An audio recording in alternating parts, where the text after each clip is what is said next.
Sir हैं और Jantar Mantar road पर यहाँ बैठने का एक कारण यह है कि बिहार के मुख्यमंत्री नीतीश कुमार आए दिन ही नहीं पहले से ही जताते रहते हैं कि हम दलितों और महिलाओं के चैंपियन हैं। इन्हीं के बारे में हम विशेष काम करते हैं, सोशल न्याय के आदमी हैं। हम आप लोगों से ही बताने आए हैं कि ये महिलाओं और दलितों के एक तरह से बहुत बड़ा शोषक हैं, बहुत बड़ा निंदनीय काम इन लोगों के प्रति वो करते हैं। लेकिन मीडिया और अपना सरकारी तंत्र को यूटिलाइज करके वो दिखलाना चाहते हैं कि हम महिलाओं और शेड्यूल कास्ट को ज़्यादा तरजीह देते हैं, उनकी भलाई का काम करते हैं। अब इस कड़ी में बहुत सी बातें हैं, हम शुरू से नहीं अंत से ही इसको शुरू करते हैं।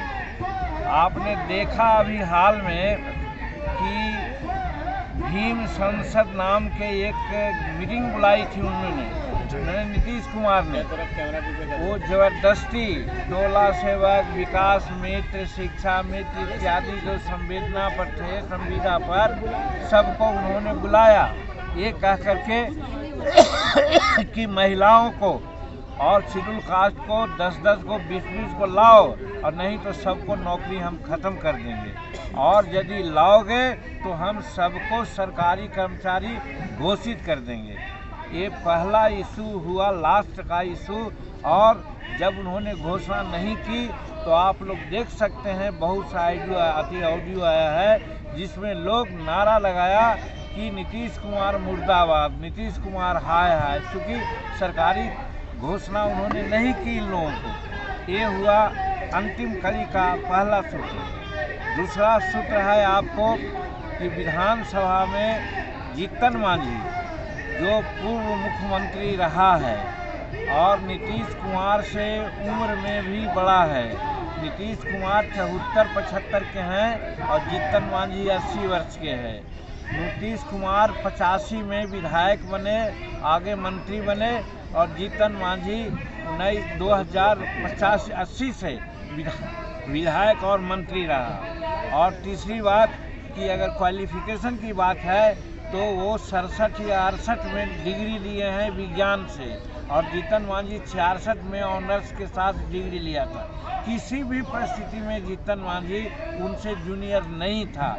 लेकिन जब जीतन मांझी ने प्रश्न किया कि भाई आरक्षण जो आप दे रहे हैं, जनगणना जो कराए हैं, हम लोग सब उसका समर्थन करते हैं, लेकिन बाबा अंबेडकर ने कहा था कि हर 10 वर्ष पर ये जो आरक्षण है उसकी समीक्षा होनी चाहिए।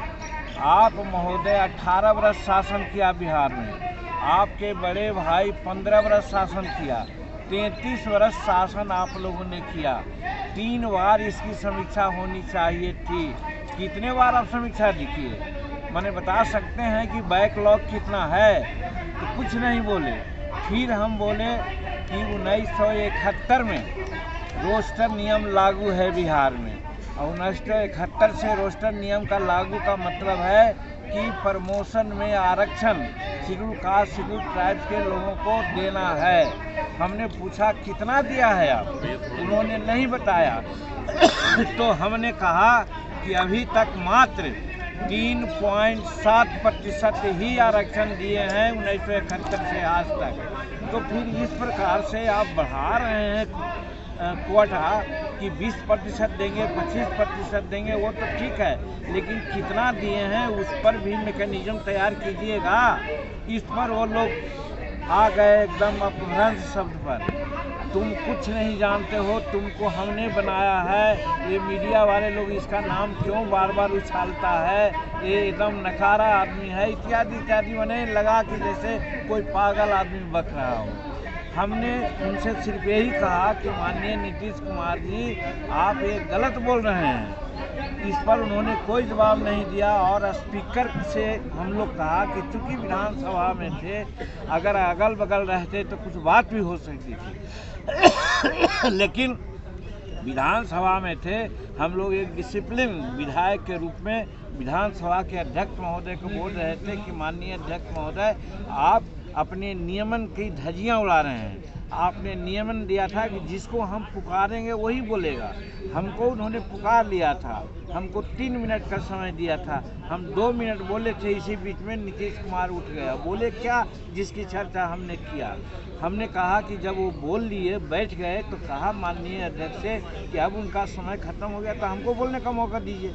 लेकिन हमको मौका उन्होंने दिया नहीं दिया। हम सारी बात कहते, चूँकि बार बार वो कहते हैं कि हमने जीतन मांझी को मुख्यमंत्री बनाया। और हम यही कहना चाहते थे उस हाउस में कि जीतन मांझी को आप मुख्यमंत्री नहीं बनाया। हम लोगों के बिहार में एक कहावत है कि भले भेड़िया सिर मुलाती है। उसका वर्णन बाद में आप लोग कहिएगा, बतावेंगे।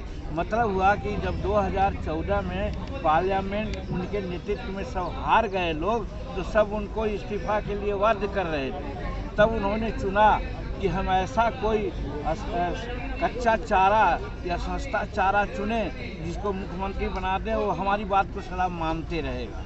तो बात सही है, हम जिस कम्युनिटी से आते हैं उसको भुइयां मुसहर करते हैं। ये ऋषि खानदान का होता है, ये प्रतिकार बहुत कम करता है। और इसी कारण से उनको लगा कि जीतन मांझी कुछ बोलता नहीं है, इसको बना देते हैं, जो हम कहेंगे वो करेगा। और 2 महीना तक सचमुच में हमने किया। आप लोगों ने उस समय कहा कि जीतन मांझी रिमोट से काम कर रहा है, ये क्या कहते हैं, स्टैम्पर है, यानी क्या कहते हैं उसको, रबर स्टैम्प है, ये है। तब फिर हमने कहा कि ठीक ही ये लोग कहा है। और फिर हम 7 महीना काम किया। जो आप जानते हैं, उन काम का वर्णन करने लगे तो घंटों लगेगा। लेकिन उसी में कर सकते हैं कि नारियों के सशक्तिकरण के लिए प्रथम क्लास से MA क्लास तक हमने सबको माफ़ कर दिया था। सब जात के बच्चियों को हमने यूथ के लिए आरक्षण दिया था। ठेका में 75 लाख रुपया तक के लोगों को ठेका देंगे। हम लोग किसान को बिजली माफ़ किया था। हमने जो शिक्षक वृंद लोग हैं अनियोजित, उनको परमानेंट करने का घोषणा किया था। ये सारा काम किया। उनको बुरा लगा, हमको उन्होंने हटाने का काम किया। मेरा कहने का मतलब, वो जो बार बार कहते हैं हम जीतन मांझी को बनाया, लेकिन हम कहते हैं उनको कौन बनाया? उनको अम्बेडकर साहब के संविधान ने बनाया, और नहीं तो फिर नरेंद्र भाई मोदी जी ने बनाया, जो भाजपा के लोगों को समर्थन दिया, तब मुख्यमंत्री हुए। फिर बाद में पलटी मार दिए, पलटी मार करके आज कहाँ हैं देख सकते हैं। कहने का मतलब कि उनको जिस प्रकार से दूसरा लोगों ने बनाया, वही कह सकते हैं कि जीतन मांझी को बनाया। तो दूसरा एपिसोड ये हुआ। तीसरा एपिसोड 2 दिन पहले, जिस दिन हमारे साथ घटना घटी, उसके 2 दिन पहले वो भाषण बोल रहे थे, और महिलाएं, हमारी बहनें, बेटियां, बहू सब विधानसभा में थी, तो सेक्स एजुकेशन दे रहे थे। शर्म आना चाहिए था, लाज आना चाहिए था, लेकिन वो लजा नहीं रहे थे। हमारी बेटियां, बहू सब आँख मूंद रही थी, कोई मुड़ी नीचे कर रही थी, लेकिन उनको इसका कोई ज्ञान नहीं था, और सेक्स एजुकेशन देते गए। बाद में आप लोगों ने हल्ला किया था। बाद में दूसरा दिन वो बहुत इस तरह से कह करके माफ़ी मांगे और कहा कि हम गलत किया है। मेरा कहने का मतलब, महिलाओं को उन लोगों ने प्रताड़ित किया, ये हुआ। और उसके बाद तीसरा जो चौथा हुआ कि महावीर चौधरी हमारे शेड्यूल कास्ट के नेता रहे हैं। उनकी मृत्यु आज से 5-7 साल पहले हो गई है। उनके पुण्यतिथि पर अशोक चौधरी, जो वर्तमान में मंत्री हैं बिहार के, उनके पिता थे वो, उनको ले गए थे माल्यार्पण के लिए पुण्यतिथि पर। वहाँ गए तो नीतीश कुमार जी महावीर चौधरी के पोर्ट्रेट पर फूल नहीं चढ़ा करके अशोक चौधरी के माथा पर ही फूल चढ़ा के चल दिए, और वहाँ बैठे भी नहीं। तो ये भी एक अपमान है या असामान्य कार्यक्रम है। और फिर अंत में जब भारत के राष्ट्रपति महामहिम मुर्मू जी गई हुई थी पटना में, और एक कृषि रोड मैप का उद्घाटन में बोल रही थी वो, लेकिन उसके पहले जब नीतीश कुमार बोलने को पूछे तो कहते हैं, कितना निर्लजतापूर्वक कह सकते हैं। मैं तो समझता हूँ कि अगर शेड्यूल कास्ट के अलावा कोई राज्याध्यक्ष अगर बोलते, राष्ट्रपति रहते, तो शायद उनको बैठा देते, नहीं तो भला बुरा जरूर करते। लेकिन आदिवासी शेड्यूल कास्ट रहना जानता है। इसीलिए द्रौपदी मुर्मू जी को हम प्रणाम करते हैं कि उन्होंने एक शब्द नहीं बोला इस पर। क्या ये तो जब हम मंत्री थे भारत सरकार में तो कागज़ लेकर के आती थी और बहुत सा काम इनको कराया है। क्या मुर्मू जी किया है ना?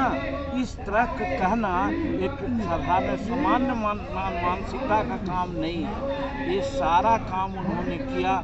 मतलब फिर एक कार्य और किया, वहाँ संतोष कुमार सुमन नाम करके एक मंत्री बनाए गए थे जो हिंदुस्तानी अवाम मोर्चा सेकुलर के हैं, जो बगल में बैठे हुए। इनको 2 विभाग दिया गया था।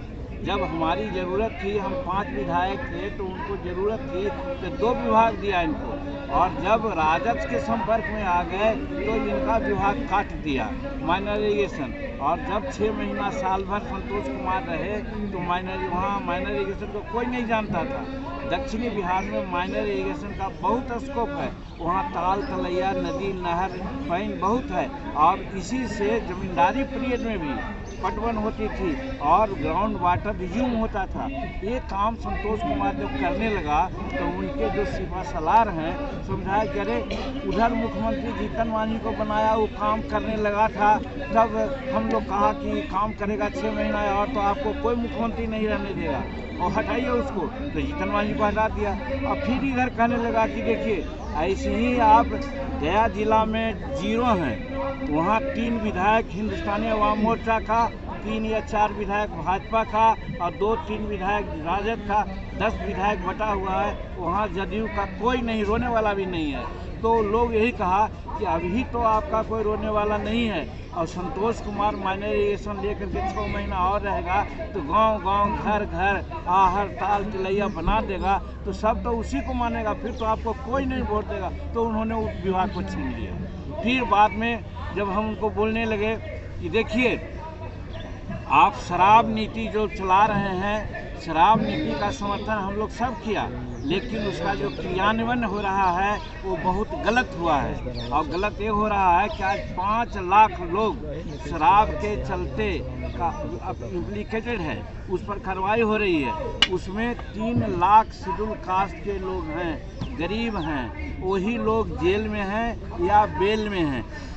हमने उनको कहा कि कैसे लोग हैं जो पाव भर आधा सेर दारू पी करके रास्ता में पकड़ा गए, मुंह में ब्रेथेनाइजर लगाया गया और उनको जेल भेज दिया गया।